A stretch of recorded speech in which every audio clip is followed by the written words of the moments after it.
देखिए, मीडिया को पहले आज आने के लिए बहुत बहुत शुक्रिया। किसी ने कहा कि मैं मीडिया पब्लिसिटी के लिए मैं काम करती हूँ, तो पहली बात तो ये है कि मीडिया की पब्लिसिटी के लिए मुझे काम करने की ज़रूरत नहीं। जहाँ मैंने एक मीडिया का इनविटेशन रिलीज़ किया, आप सभी भाई लोग मेरे सामने खड़े हैं, अल्हम्दुलिल्लाह। वो कहते हैं ना कि किसी के बोलने से कुछ नहीं होता है। उर्फ़ी जावेद के सब्जेक्ट पर मैं ये कहूँगी कि वो लड़की के अभद्र कपड़े वो जो भी पहनती थी, जैसे हम सोशल मीडिया ओपन करते हैं, सोशल मीडिया पे हैशटैग करके एक चीज़ होती है जो चलती है, आप बिलीव करते होंगे हैशटैग। तो जब किसी को मुझे कोई चीज़ बताना होता है तो मेरा एक ऑब्जेक्ट है कि आपको कहीं पे भी कुछ बोलना है, आप सिर्फ हैशटैग शबनम शेख कीजिए, वो हैशटैग मुझे सामने अपेयर होगा, we will reply for it. At the same manner Urfi के कपड़ों के ऊपर लोगों ने लिख लिख के मुझे कहा कि इसके ऊपर एक्शन लीजिए।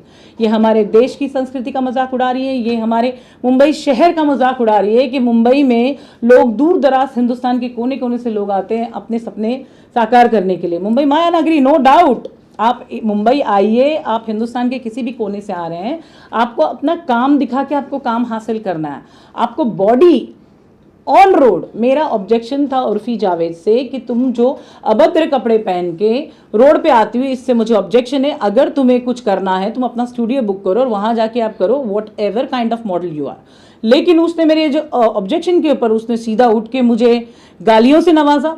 वो लाइव आई, उसने अपने इस इंस्टाग्राम के ऑफिशियल हैंडल से उसने मुझे पोस्ट की गालियों में उसने मुझे बिच कहा। तो मुझे ये पूछना है कि मैं किसी एंगल से बिच नज़र आती हूँ?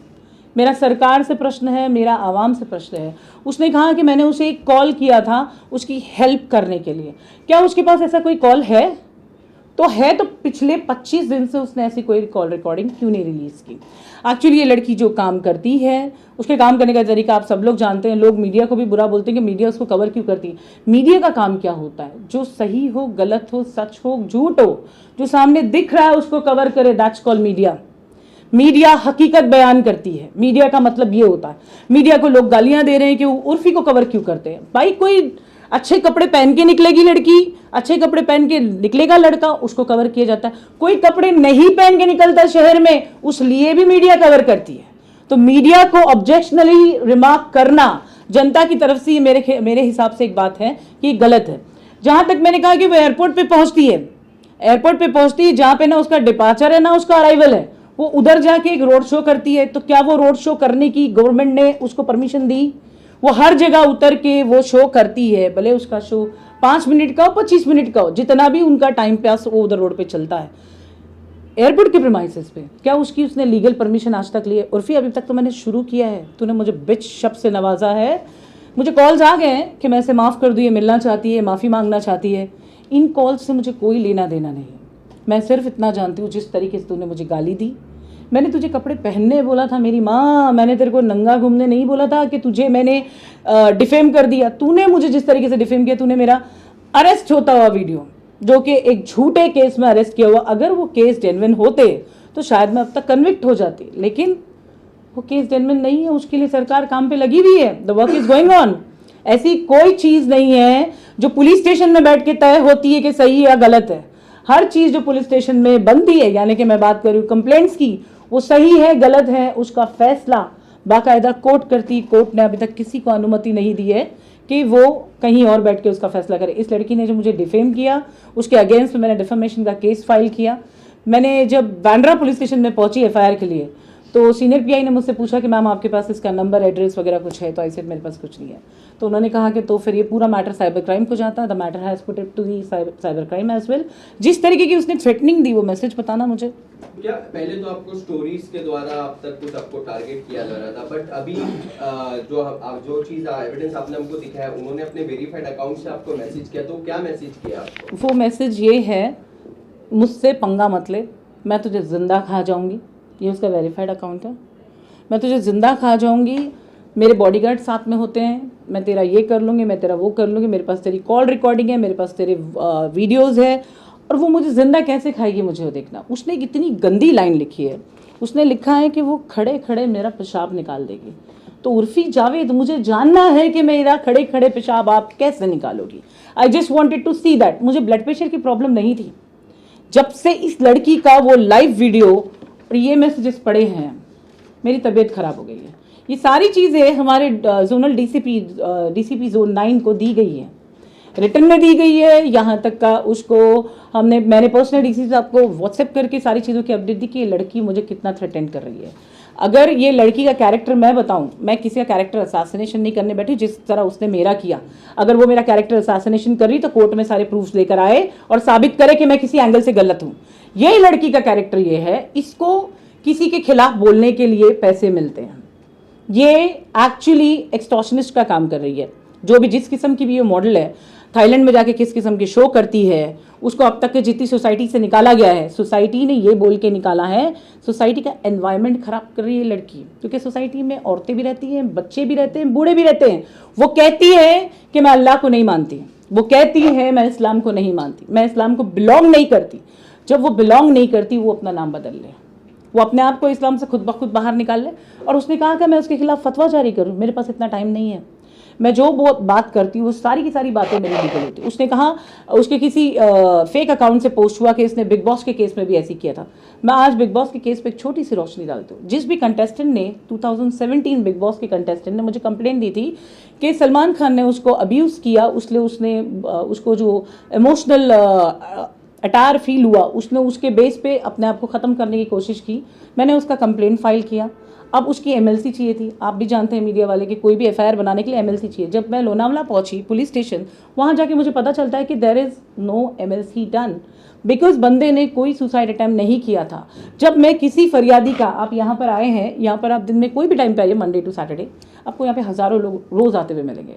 100 से ज़्यादा लोगों को मैं डेली मिलती हूँ। तो ये जब लोग आते हैं तो मैं पहली बार एकदम स्पष्ट कहती हूँ, कहीं पर आपने झूठ बोला, पूरे मैटर चलने में मैंने आपका झूठ सुना, मैं आपका केस छोड़ दूंगी।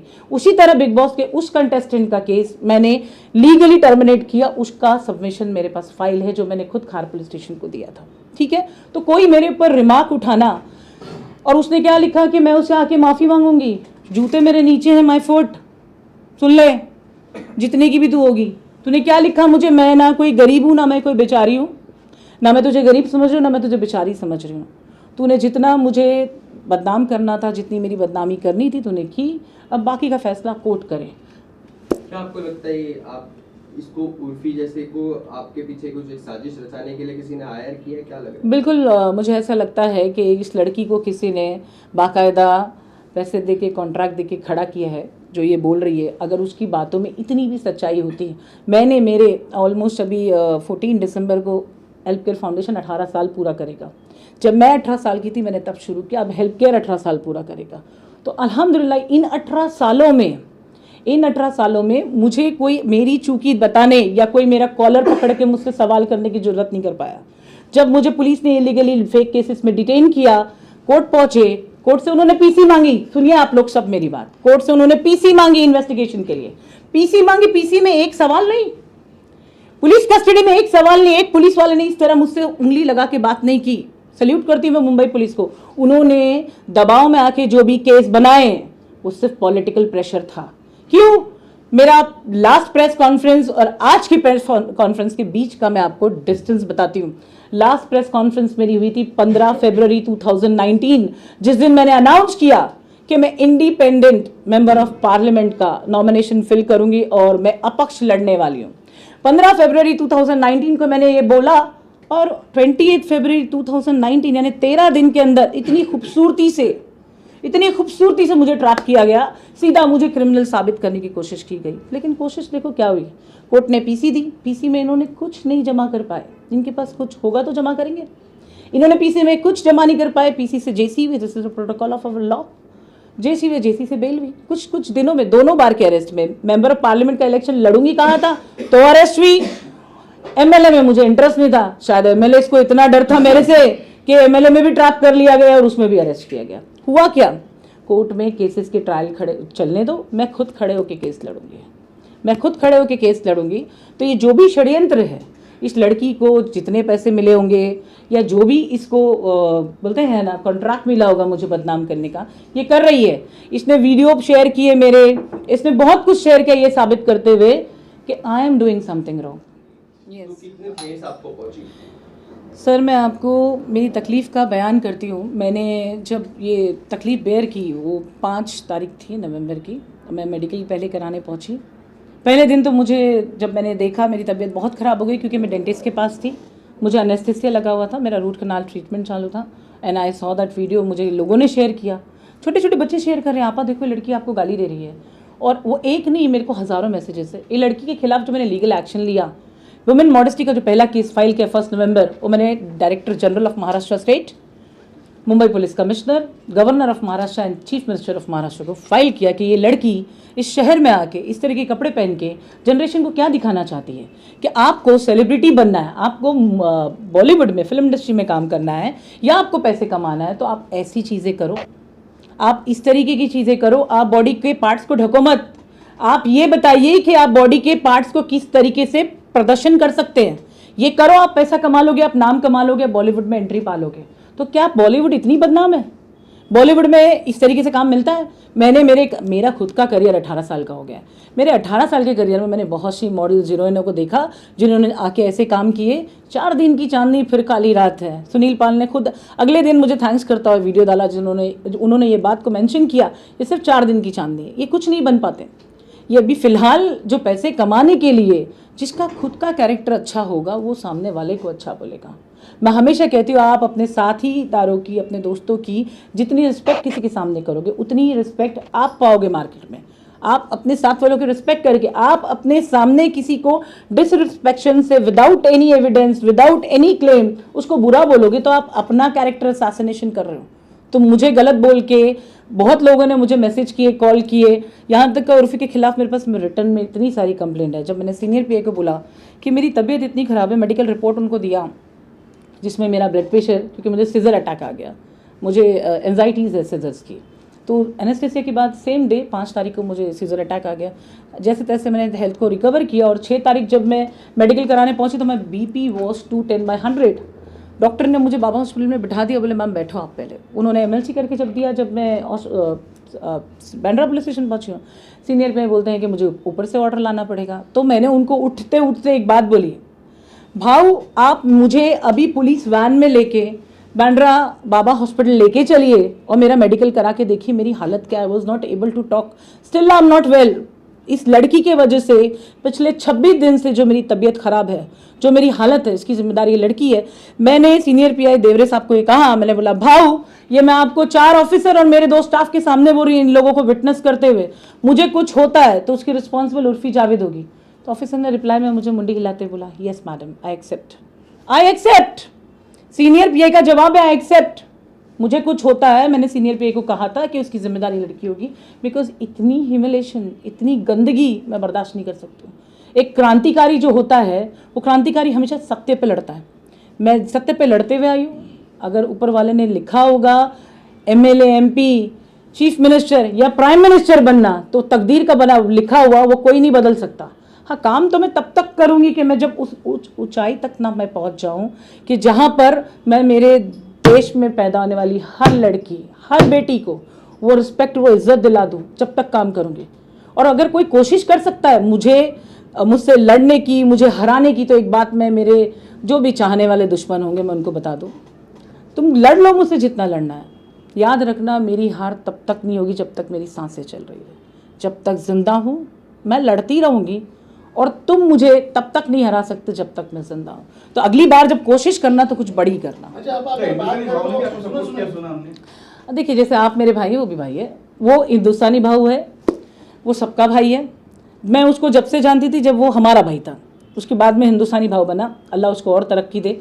मैंने देखा वो लड़की ने उसको गलत बोला, उसने आवाज़ उठाई, आवाज़ वॉज परफेक्टली राइट कि उर्फी सुधर जा। उसका कुछ गलत एंगल, उसने बहन बोला, वो एक अच्छा इज्जतदार इंसान, उसने बहन बोला, इसने आके उसको क्या क्या बोला, इसने उसके मैसेजेस पढ़ाए, उसने भेजा, उसके PR ने भेजा, जिसने भी भेजा, इसने उसको डिफेम किया, उसने उसको भी डिफेम किया। वो अपनी जगह पे परफेक्ट था, लेकिन उसने उसको गाली दी। उसके बाद में भी किसी जेंटलमैन ने उसके खिलाफ आवाज़ उठाई, मुझे तो उनका नाम भी नहीं मालूम है, और उसने उसकी भी चैट शेयर की। आप मेरे को एक बात बताओ, आप सारे मर्द खड़े हैं मेरे सामने, ठीक है, एक लड़की मस्त एकदम ग्लैमरस कपड़े जैसी चीज़ें पहन के पोस्ट करती है, आपको हर जगह पे सोशल मीडिया पे एक प्रायोरिटी मिलती है, DM डायरेक्ट मैसेज।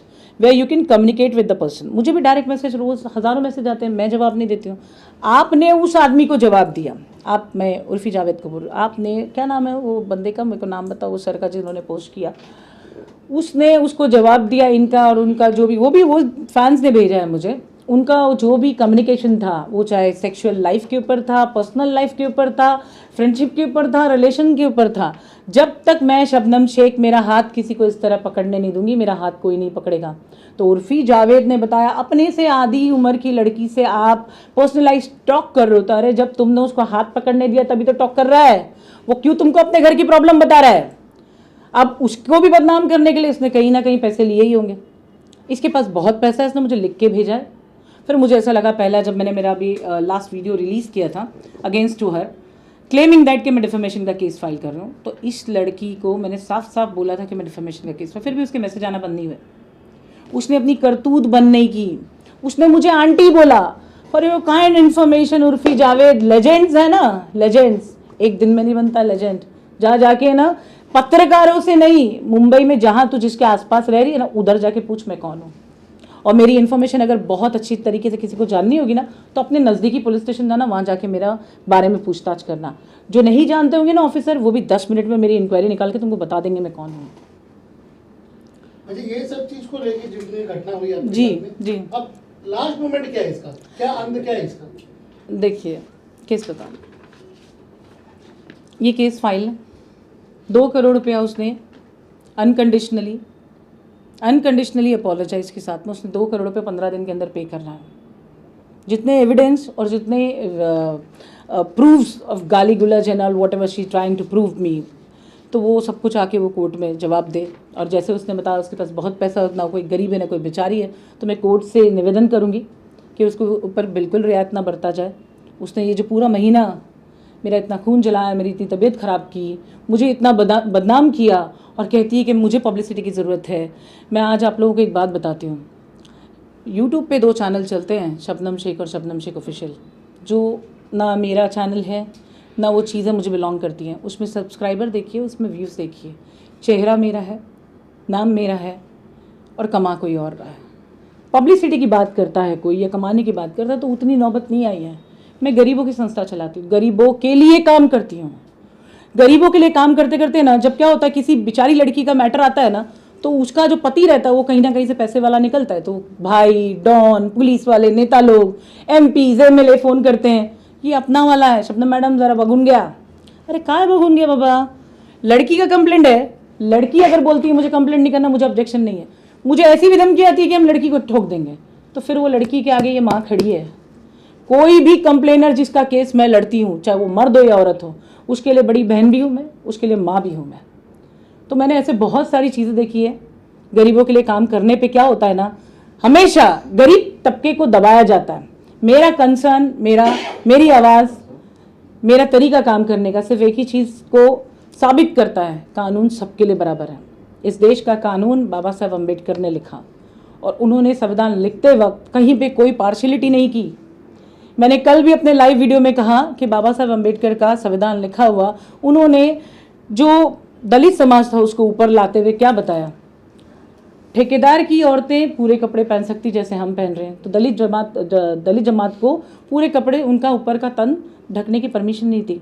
श्री बाबा साहब अम्बेडकर ने ये कानून लाया, उन्होंने ला के क्या दिखाया, इक्वालिटी बताई। इक्वालिटी फॉर व्हाट होता है? इक्वालिटी फॉर गुडनेस होता है।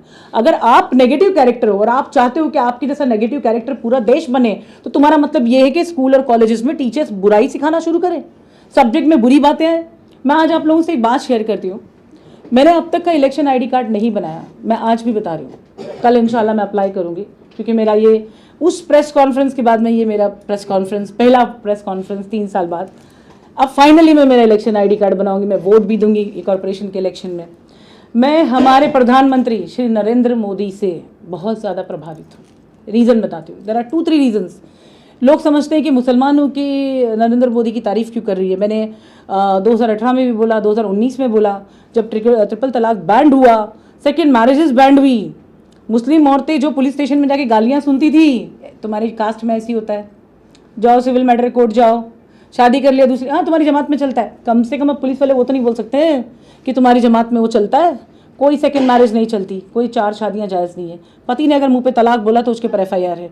ये सारी चीज़ें जो इक्वालिटी नरेंद्र मोदी ने लाकर दिखाई है, I am very very much happy with him. और क्यों मैं चाहती हूँ कि हर कोई इंसान किसी अच्छे इंसान को देख के प्रभावित हो। बॉलीवुड की, जहाँ तक ये लड़की की बात है, बॉलीवुड की हम बात करें तो मैंने शाहरुख खान के मुंह से सुना, मैंने ऋतिक रोशन के मुंह से सुना कि हर इंसान के अंदर कहीं ना कहीं अमिताभ बच्चन झलकता है।